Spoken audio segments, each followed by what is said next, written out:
There is a time coming when a horror beyond belief will descend on the great house of Collinwood. But that time is not yet at hand.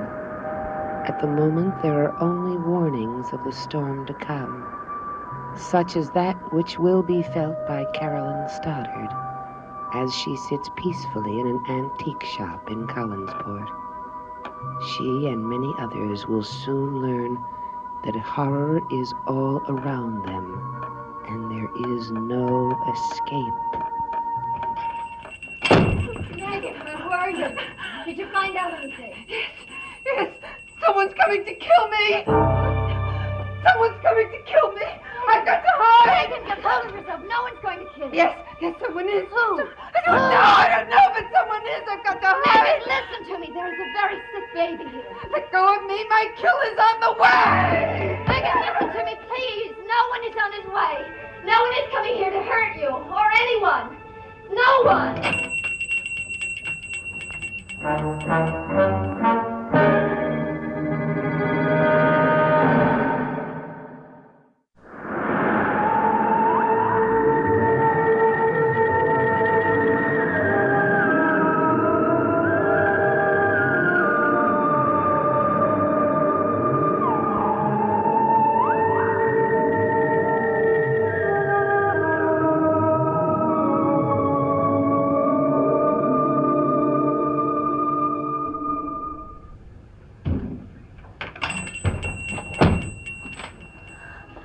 Julia. I've never been so relieved to see anyone in my life. Carolyn, what's the matter? I don't know. Philip has been gone all night. Megan went to look for him and came back in a terrible state. She's convinced that someone is trying to kill her. Where did she get an idea like that? I don't know. I also know it isn't true. But for one moment, when that bell tinkled... Carolyn, I think I'd better talk to her.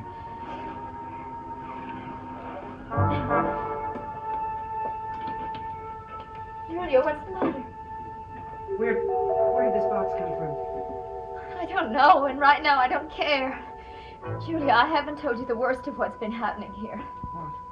What do you mean? The baby is very sick. Baby, what's the matter with him? I don't know. In all the confusion, Megan hasn't even called the doctor. I'll take a look at him. It's the first constructive thing that's happened here in a long time. What a peculiar birthmark. No, don't touch him. Megan, what's the matter? He's running a very high temperature. Let me examine him. No, there's no need to. Babies often run sudden high temperatures. That's true, and generally it doesn't mean anything serious, but occasionally it can be serious. Now, I'll have to take my chances with that, won't I? Megan, where are you going? To dress the baby. Why? We're going away. We have to, you know. Megan, no one is after you. Yes, someone I is. tell you, no one is. And you can't go anywhere until Philip comes home. Can you? No. I suppose I can't. Where is he? Philip? That's what you're worried about, Philip. That's it, isn't it?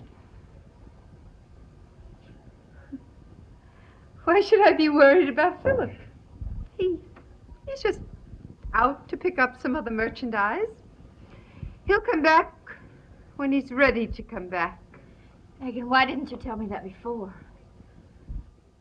I'll take the baby upstairs. Are you sure you don't want Dr. Hoffman to look at him? There's no need for that. I know it. But, Megan, at least make him take some aspirin, please.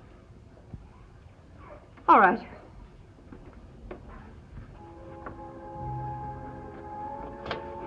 Julia, what do you think is the matter with her? With her? With the baby? With both of them, I would say. I don't know about the baby because I didn't get a chance to examine him very much, but I did get a chance to see her. She's terrified of something. Why? I don't know. Perhaps she and Philip have been working too hard, trying to get the shop in order. Perhaps the strain of the baby, taking care of the baby, has triggered some hidden fear. Who knows? I think it's criminal the way her sister left the baby and just waltzed off on vacation. Julia, I've a good mind to find out where she is and call her. What is it about that box that fascinates you so? I saw this box at Barnabas's house. Barnabas sells them lots of things. This is something I didn't think he'd sell. Perhaps he changed his mind. Julia, you don't think there's any truth in what Megan is saying? That someone is trying to kill her? Oh, no, I don't believe that. And I don't believe that she's not worried about Philip either. I wish he would come home. She needs him.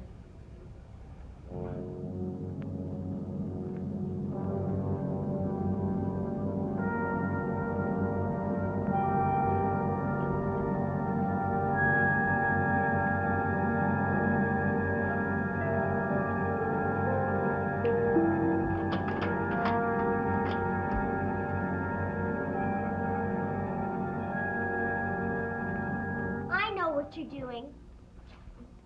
Amy, how'd you get in here? I came in when you went to the study. David, why did you lie to Carolyn about that book? I had to. I was going to give it back, but then she went and said how valuable it was. Now I can't give it back. But you can't keep it either. No matter where you hide it, somebody's going to find it. Oh, no, they won't. How do you expect to stop them? By burning the dumb old thing. You can't do that! Yes, I can. Then when it's just a big pile of ashes, nobody will ever be able to find out that I took it. But David, it'll be worse for you if you do that. I know it. Amy, would you just mind your own business? David, I'm afraid you'll be in worse trouble. David, give me the book. I'll tell Carolyn I took it. No. David, give me the book!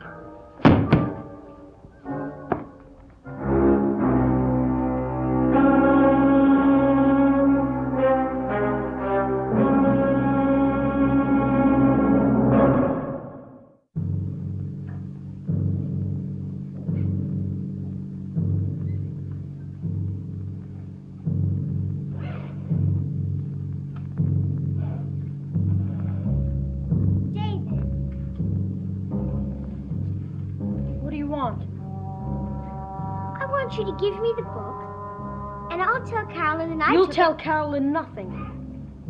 It's so wrong to burn it. I'm not going to burn it. Not now. What are you going to do? What I must. Amy, you stand outside the door and see that no one comes in while I'm reading the book. While you're what? Reading the book. But you don't know how. Yes, I do. Then read some of it for me. You're forbidden to hear any of it. I don't believe a word you're saying, David Collins. It doesn't matter whether you believe me or not. Stand outside that door. David, I don't like this game. Let's play another. This is not a game, Amy. Now do as I've told you. Amy. Yes, David? You don't say anything about this. Not to anyone. But you'll be caught, David. Carolyn and her friends will know that you'll have the book. You'll see. Yes, they will.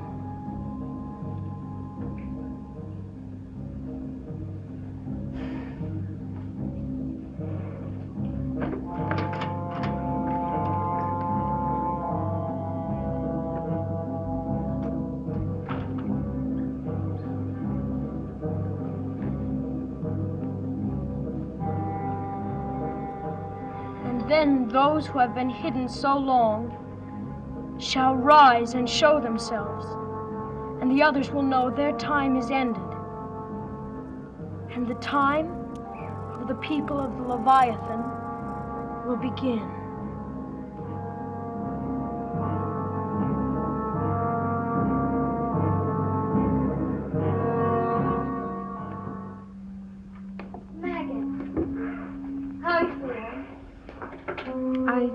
took a nap. That's exactly what you needed. Dr. Hoffman thinks that both you and Philip were much more tired than you realize. That's the reason you've been so tense about so many things.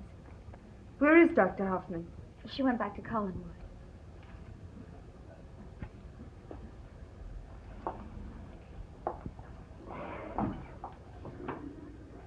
I'm sorry that I was so rude to Dr. Hoffman. I guess I'm more panicked by the baby's condition than I realized. Well, anyhow, I did give him some aspirin. Is he better? Yes, I believe he is. Megan, it may not be my place to say anything, but I'm going to say it anyway. I think your sister ought to come for her baby. No! The baby is my responsibility. Well, then you should at least call and tell her he's sick. I'm sure she'd want to know. Then she can make up her own mind what to do. No. No, I can't call her. Why not? She's traveling. Well, surely she left you some address where she can be reached.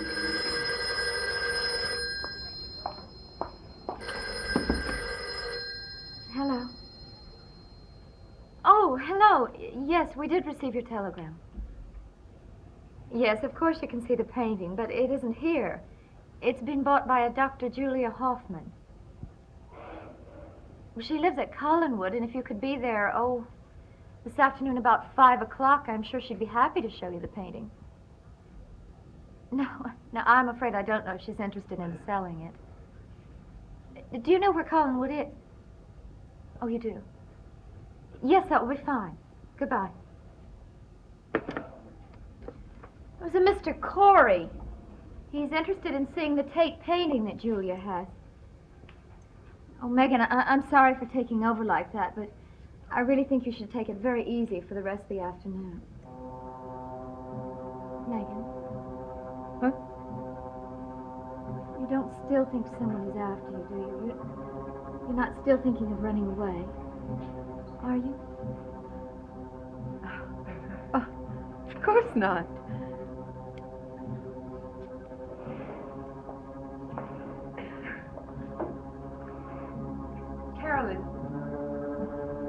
Carolyn, I just want you to know that I'm very grateful for everything you're doing for us.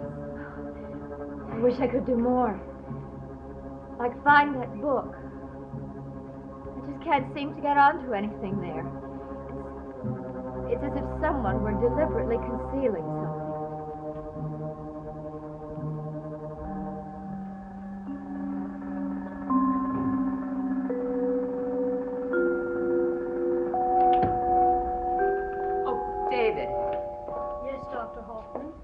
I wonder if you'd do a favor for me and take this note to Barnabas. Sorry, Dr. Hoffman, I can't take it to him. But, David, it's very important that he gets the note. Somebody's coming here in a few minutes, and it's important that Barnabas sees it. I'm sorry. I have something else that I've got to do. Well, can't it wait until you just drop this note off? No, it can't wait. David!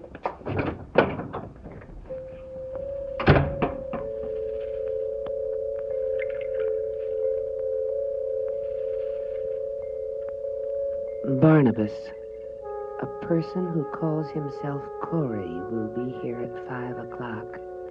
That person could be Quentin Collins.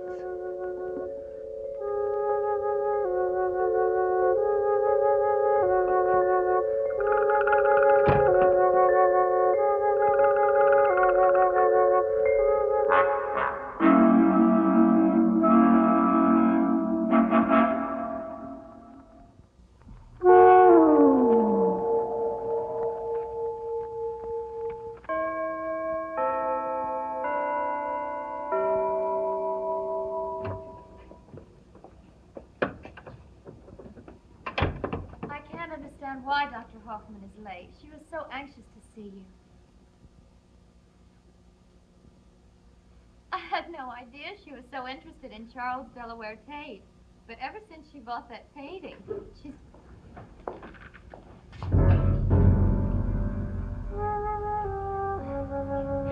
Hello. I was as shocked as you are, Julia. I had no idea that Corey would turn out to be Miss Olivia Corey. Well, I'm sorry, Miss Stoddard, but I did have the hotel clerk call for me. Well, I find that if I identify myself too early in a business transaction, the price always goes up. Of course, in this case, I really don't mind as long as I get what I want. And tell me, just what is it you want, Miss Corey? Your Charles Delaware Tate. I don't think you really do want it, Miss Corey. It's not a portrait. You're very perceptive, Dr. Hoffman. What's all this about? Thank you. Charles Delaware Tate did a great number of portraits of a woman who looks extraordinarily like Miss Corey. Well, yes, that's how I started collecting his paintings. Those loving portraits of her. Well, it's vain, I admit, but we actresses are vain. I mean, if we didn't admire our own appearance, we wouldn't be on the stage, would we? May I see the painting now, Dr. Hoffman? It's a landscape. Oh, well, that's quite all right. I've broadened my interest considerably. I'm interested in all of Mr. Tate's works.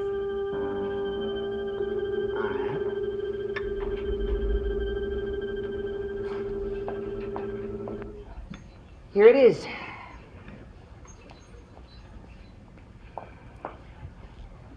But as you know, it's not for sale. Well, everything's for sale, sooner or later. Well, perhaps it will be later, but not now. I'm sorry, Miss Corey. I'm terribly sorry. Well, I'm terribly disappointed. Would you call a cab for me, Miss Stoddard? Yes, of course. It's curious. I've seen you on the stage, Miss Corey, and I've seen photographs of you in newspapers and magazines, and I never realized the extraordinary resemblance you bear to Amanda Harris. The resemblance is quite unique. No, it's not. Not if you know that Amanda Harris was my grandmother. Oh. Who was your grandfather? Are you interested in genealogy as well as painting, Dr. Hoffman? Please, I'd like to know. Well, his name was Langley. Oh. Oh, you seem almost disappointed. No, of course not. You know, I find it rather strange that you knew that her name was Amanda Harris. I mean, it was never mentioned in connection with any of Charles Tate's works. I mean, I knew her name, of course, because I was her granddaughter, but, well, how did you know it? Well, you must be mistaken. I'm sure I must have read it somewhere. Oh, I suppose so. You know, you have very interesting paintings here. Are you interested in those, too? Well, mostly turn of the century portraits. I'd love to see any family portraits you have that were done at that time. I'm afraid you'll be disappointed, Miss Corey. There are no portraits of Quentin Collins. Am I supposed to know who that is? I'm sorry. I've never heard of him. Miss Corey, your cab is here. Oh, thank you, Miss Stoddard. Well, good night, Dr. Hoffman. You know, I have a feeling that we could learn a great deal about art from each other.